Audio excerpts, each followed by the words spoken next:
आज का टॉपिक है आईएमआरई यानी कि वैद्युत यंत्रों तथा उपकरणों का संस्थापन। ये आपका इलेक्ट्रिकल थर्ड ईयर का सब्जेक्ट है, 6th सेम का। तो इसके बारे में अब देखते हैं हम।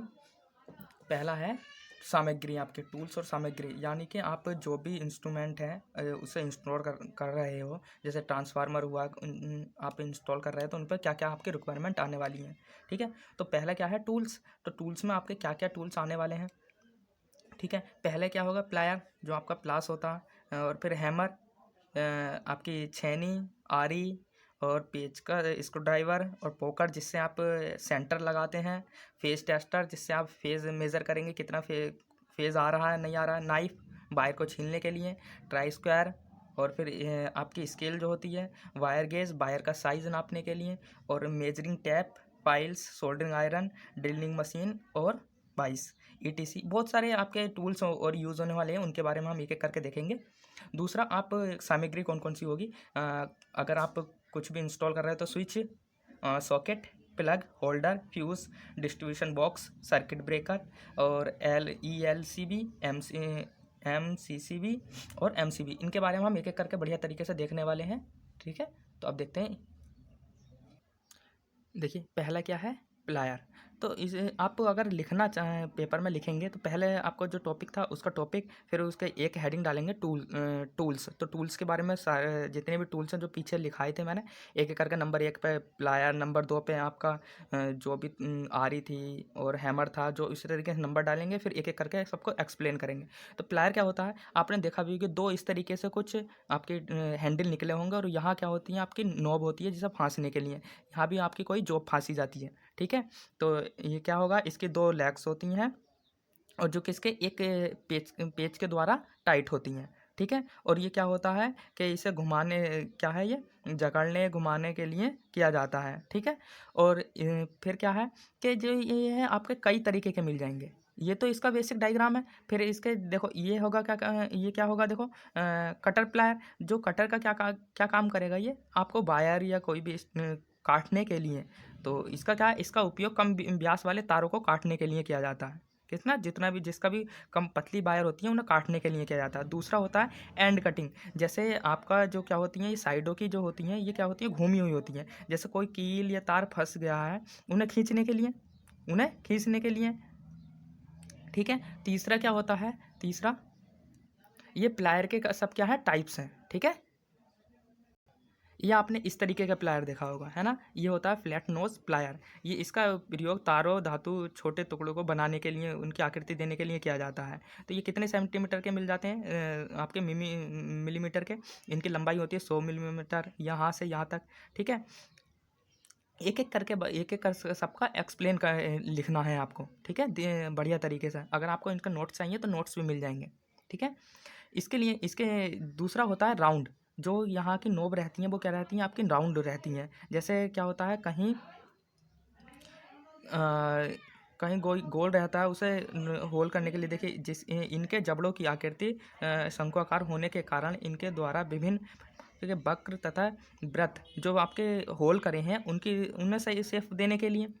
ठीक है, दूसरा होता है लॉन्ग नोच प्लायर। अगर मान लीजिए आपकी कोई जॉब है ना, जॉब है, तो जॉब में क्या होगा कि कहीं बहुत अंदर पेच है, उसे खोलने के लिए या तार निकालने के लिए वहाँ ये वाला प्लायर तो जा नहीं सकता, तो उनके लिए किसका प्रयोग किया जाता है, लॉन्ग नोच प्लायर का।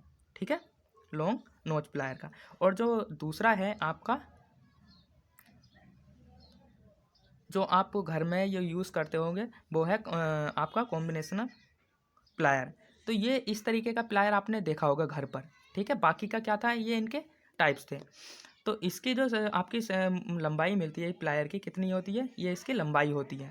ठीक है, अब क्या है प्लायर जो आपका जो प्लास है उसकी सावधानियाँ कहाँ। इस पे जो इसके जो हैंडल हैं, इन पे हमेशा क्या रहना चाहिए, इंसुलेशन लगा रहना चाहिए, और इसे कभी भी हैमर की तरह यूज़ नहीं करना चाहिए। ठीक है, और इसे कभी गर्म वस्तु को नहीं पकड़ना चाहिए, जिससे क्या होगा, इसका इंसुलेशन जल जाएगा। ठीक है, इतने इसके सावधानियाँ रखनी चाहिए। दूसरा क्या है हैमर। हैमर क्या है, ये लोहे का एक निर्मित औजार होता है जिसका कील ठोकने, दीवारों में बने छिद्र में लॉन्ग प्लायर प्लग लगाने के लिए किया जाता है। ये भी आपके कई टाइप के होते हैं। देखिए bell pin hammer, pin hammer, तो इसमें क्या होता है, ये पिन आपकी घूमी रहती है और एक तरफ से क्या रहता है, एक तरफ से फ्लैट रहता है। एक होता होगा आपका, क्या होगा, यहाँ से आपकी नोक बनी होगी, यहाँ से दूसरी तरफ से चपटा होता है। दूसरा क्या है, देखिए दूसरा स्ट्रेट पिन हैमर, तो ये आपकी देखो नुकीला है और दूसरी तरफ से आपका फ्लैट है। दूसरा ये आपका मैलेट, ये लकड़ी का बना होता है। इसका प्रयोग अधिकतर धात्विक चादर, जो आपकी पतली टिन की चादर होती है, उसे ठोकने के लिए, उनकी सीधी करने के लिए का प्रयोग किया जाता है। इनकी कुछ सावधानियाँ क्या है कि हैमर को सावधानी, हैमर का जो फेस होता है ये हमेशा क्या होना चाहिए, चिकना नहीं होना चाहिए। हैमर का हैंडल कसा होना चाहिए जिससे चोट नहीं लगे, यहाँ वरना क्या होगा, यहाँ से निकल के दूर भागेगा। ठीक है। दूसरा आता है आपका, तीसरा क्या आता है, छेनी।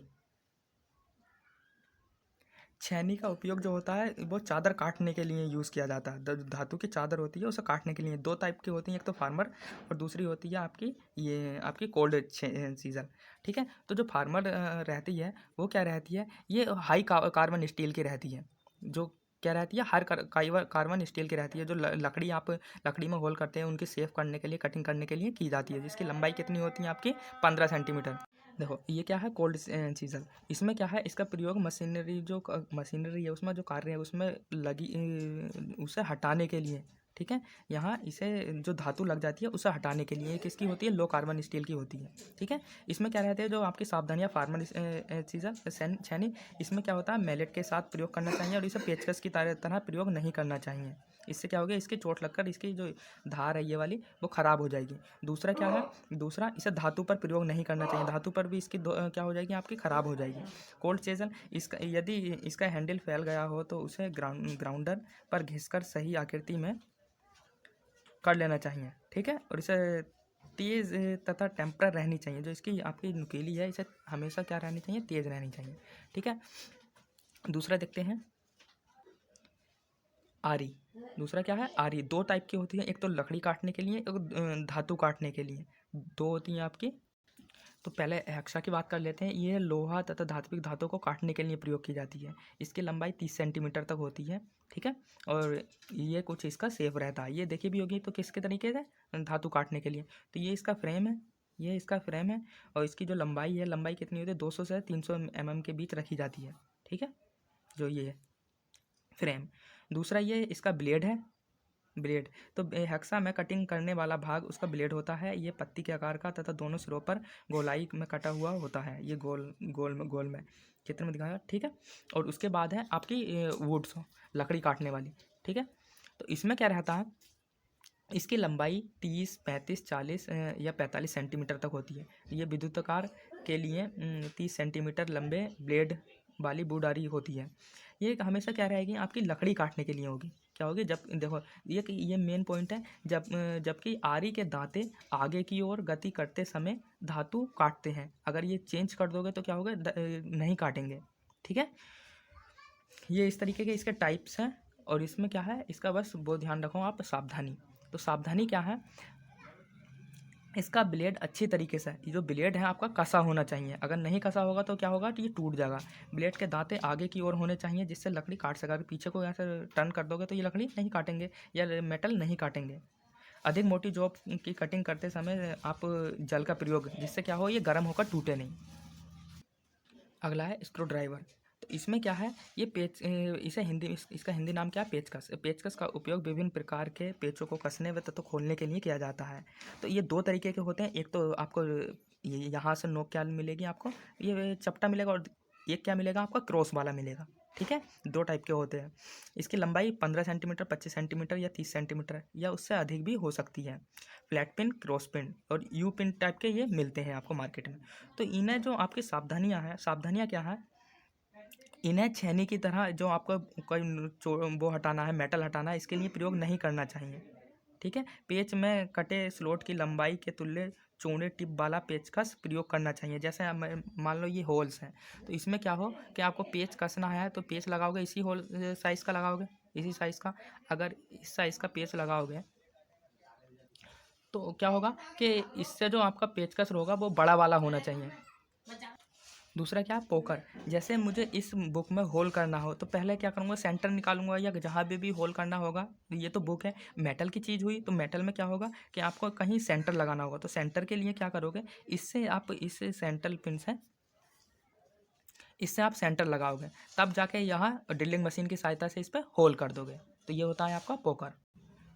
दूसरा होता है फेस टेस्टर। फेस टेस्टर क्या होता है, ये फेस पहचानने के लिए होता है। और ये कैसा मिलेगा आपको, पेचकस की तरह ही मिलेगा, आपका स्क्रू ड्राइवर की तरह। इसके हैंडल में एक कार्बन रेजिस्टेंस लगा होगा, और जो इसके साथ कैसे जुड़ा होगा, नियॉन जो आपका बल्ब है उसके साथ हैंडल में कसा होगा। और यहाँ क्या लगी होगी, धातु लगी होगी। धातु पर क्या होगा कि आप जैसे ही फेस पर लगाओगे, इस पर अपनी अर्थिंग के लिए फिंगर टच करोगे, तो यहाँ क्या होगा, एक बल्ब जलेगा। तो वही बताएगा कि आपको फेज़ मिल रहा है या नहीं मिल रहा। अगर यहाँ बल्ब ऑन है तो आपको फेज़ मिल रहा है, नहीं है तो नहीं मिल रहा। तो ये कितने वोल्ट के लिए बनाए जाते हैं, 50 वोल्ट 500 वोल्ट के लिए बनाया जाता है। उससे ज़्यादा के लिए यह ख़राब हो जाएगा। ठीक है। फिर आता है आपका नाइफ, जो आपका इलेक्ट्रिशियन वायर छीलने के लिए काम करते हैं। ये आपका इलेक्ट्रिशियन नाइफ, यानी कि जो आप डिप्लोमा करने के बाद जब वायर कहीं पर भी बना तो आप छील ले, तो इसी तरीके से। तो एक इंसुलेशन चाकू रहता है, उसकी सहायता से आप उसका इंसुलेशन हटाओगे, तब जाकर उस पर उन वायर को आप कस दोगे। ठीक है। टेस्ट लैंप, और फिर स्क्राइबर, पंच, ये पंच करने के लिए, पंचिंग मशीन जैसे आपका पोकर था ऐसी पंचिंग करने के लिए। दूसरा ड्राइवर, आप ड्राइवर करने के लिए। ठीक है। ट्राई स्क्वायर, ठीक है, इनके बारे में। दूसरा स्केल, ये मेजरिंग के लिए, जब भी आप जॉब लगाओगे या कोई भी इंस्टॉल करोगे तो उसके लिए।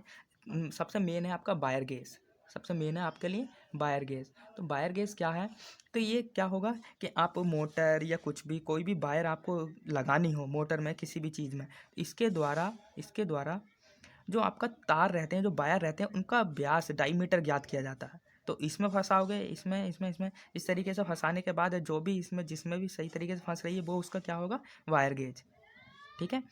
तो चारों तरफ परिधि होगी, उसके ऊपर क्या कटे रहेंगे, स्लॉट्स कटे रहेंगे, जिन पर क्या होगा, नंबरिंग डली होगी। तो यही स्टैंडर्ड वायर गेज। तो इसके लिए वायर गेज अगर पूछ लिया जाए एग्जाम में, वायर गेज क्या होता है, तो इससे क्या करते हैं आप, वायर का साइज मापते हैं। तो दूसरा क्या रहता है आपका, मेजरिंग टेप। अगर आपको कहीं पर भी कुछ भी इंस्टॉल करना हो, जैसे मुझे मान लीजिए एक ट्रांसफार्मर कहीं इंस्टॉल करना है, तो ऐसे तो नहीं है कहीं पर भी लगा दोगे, तो उसे लगाने का कुछ ना कुछ एक स्पेसिफिक एरिया होगा। तो उसे नापोगे किसकी सहायता से, मेजरिंग टेप की सहायता से। तो ये किसके लिए आपका मेज़र करने के लिए। ठीक है। दूसरा फाइल्स, ये सफाई, ये बाकी का सब है। ठीक है। और तीसरा कौन सा, सोल्डरिंग आयरन। ये क्या है कि अगर किसी जॉइंट को जोड़ा जाता है इलेक्ट्रिक, तो किसके द्वारा, सोल्डरिंग आयरन के द्वारा। ठीक है। सोल्डरिंग आयरन, तो सोल्डरिंग आयरन ये क्या है, इलेक्ट्रिशियन एवं इलेक्ट्रिकल परिपथों में जो आपके वायर रहते हैं उन्हें सोल्डरिंग करने के लिए इसका उपयोग किया जाता है। ठीक है। ये भी आप, एक तो आयरन मिलेगा इस तरीके से आपका आयरन। दूसरा क्या रहता है, अब जहाँ आपको बड़ी सोल्डरिंग करनी है, मोटे तारों को जोड़ना है, तो उनके लिए क्या करोगे कि एक पात्र में क्या करोगे, सोल्डर को, जो आपका सोल्डर रहता है उसे पिघला लोगे। पिघलाने के बाद तब एक आप केतली से या किसी की सहायता से उस पिन पर डालोगे, तब जाकर वहाँ सोल्डरिंग आपकी हो जाएगी। फिर आता है आपका ड्रिलिंग मशीन। ड्रिलिंग मशीन क्या होती है, एक तो हाथ वाली होती है इस तरीके से हैंडल से घुमाने वाली, जो आपको कारपेंटर के पास मिल जाएगी। दूसरी रहती है आपकी इलेक्ट्रिशियन ड्रिलिंग मशीन। सबका काम ही क्या होता है, आपका होल्स करने के लिए। ठीक है। लकड़ी या धातु में तीव्र गति से छिद्र करने के लिए इसका प्रयोग किया जाता है।